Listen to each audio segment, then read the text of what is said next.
Mám jednu vec, ktorá mi leží na žalúdku teraz, ktorá sa vo mne tak nazberala za posledný týždeň, lebo sa mi do rúk dostal nový čas po strašne dlhom čase.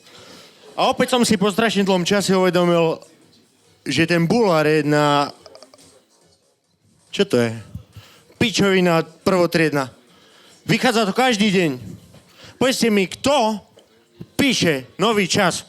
Kde oni na tie pičoviny prichádzajú každý deň? Veď polovica nového času sú vymysle a nezmysle absolútne. Skade to oni majú? Majú tam 5 ľudí, ktorí proste sedia v izbe zavretí a rozmýšľajú čo ja viem? No čo do piči? Slota, ne? Sa pod kolo šnúrku jebol. Viem. Čo ja viem? Čo sa ešte stalo? Roztopil sa ľad na polke ihriska, na hokej, tak sa tam popadali všetci. Lebo ja neviem, aké pičoviny sa ešte dajú vymyslieť. Všetko možné, no. Ale tak ja som asi na to prišiel. Oni majú k týmto článkom jebnutým inšpirácie nejaké fotky, no. Ja si predstavím tak typke, že tam niekde sedí a teraz zavretý v izbe jednej, hej, fotografii mu tam len cez nejakú škáru haďu listky, vieš, žrádlo, aby pil, jedol. A on tam len sedí a poviem si tie fotky snorí do piči. Čo, kola, kurva, na čo príjem, na čo... Chodí. Čo mám tie vytredy? Pičovina.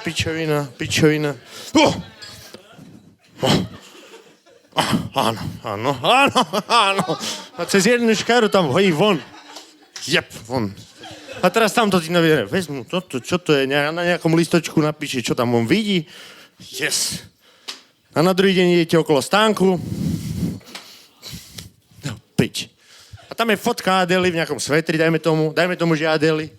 Má tu nejakú výpchavku jebnutú a tam napísané Adele rastie na pleci kokot. Ne? Lebo nejaký kokot to vidí, kokot. A tam rastie kokot. Tam trčia chlopy, tam. Asi si ho neholí, ne? To bude hneď na druhý deň. Neholí si ten kokot do piči. Potom to budú rozoberať ďalšie 2 dni. Na 5. deň tam bude zajebaný Tomáš bez deda. Adela ma nutila honiť jej ten kokot. Proste pičoviny. A tí ľudia, čo oni s tým urobia? Čo, môže tam prísť nejaký urológ na ďalší týždeň, oni dokážu tieto pičoviny rozťahovať na 10 dní v kuse. Áno, ona ku mne chodila lečiť ten svoj kokot. Áno. A má obriezku. Do pič. No. Čiže, logicky, Adela bude asi mať židovský pôvod. To môže byť hneď v ďalšom jebnutom čísle. No. A čo mňa fascinuje je aj fakt, že ja neviem, reagujú títo ľudia nejak na tieto pičoviny? Čo sa tam o nich píšu? Ja neviem, čo by som ja robil. Ak by o mne písali takéto kokotiny, trebárs, že nemám kokot, hej? Naopak, od Adely. Tak ja neviem, čo by som spravil. Prišiel by som do redakcie Nového času. Vykopol jedné dvere, druhé, tretie. Ty si ten buzerant, čo povedal, že nemám kokot? Ty buzerant! Skurne, toto nie je môj kokot, Buzerant! Vyjebaný! Toto, že nie je môj kokot! Ty budeš písať celému národu, že ja nemám vyjebaný kokot? Jep! Predkošku na hlavu by som natiahol. Na ty buzerant!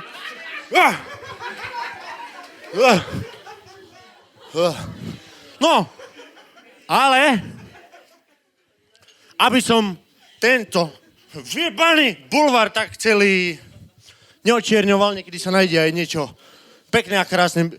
Ja si pamätám na jednu vec, keď som ešte chodil na výšku, bolo to zhruba pred 2 rokmi, a prišla mi správa. Kúp si nový čas, hneď. OK. Čo? 2 euro.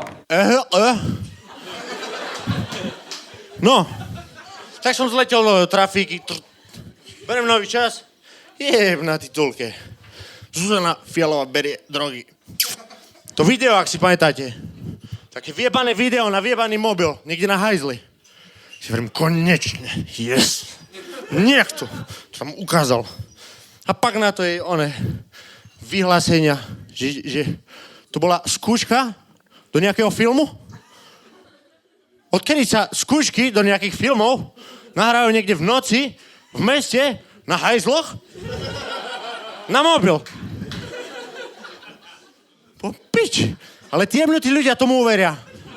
Tí jebnutí ľudia tomu uveria. Ale ja nie. No a dúfam, že ani vy. Možno nerozprávam povoli všetkým ľuďom tunak, ale to mám v piči. No, ona teraz moderuje tú tanečnú súťaž takú skurvenú na Jojke. Čo tam robia pičoviny. Sedem pri Facebooku minule, ten Facebook sa tu spomínal až dnes dosť často, na to, že vôbec nebol témou ničo. A zrazu, vidíte, čo sa tu deje na Jojke? Čo to za status jebaný? Fialová, toto. Sa tam prehnala s ňou a vychrícať. Čo si jebe, ideme na to kúknuť, ne? Príjem do obývačky, zapnem, joj, Markíza, joj. No. A sedeš tam a sleduješ to dievča, čo robí. A ono.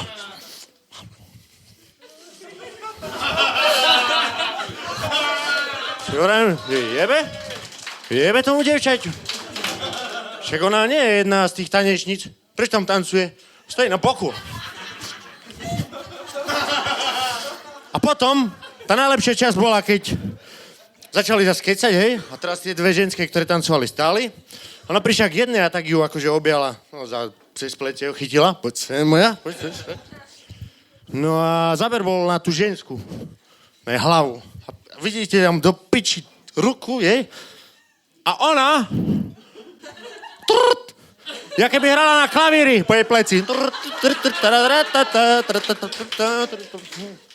No, takže niekedy môže byť aj dobrá sranda v tých bulvároch, no ak viete, čo máte rozlišovať a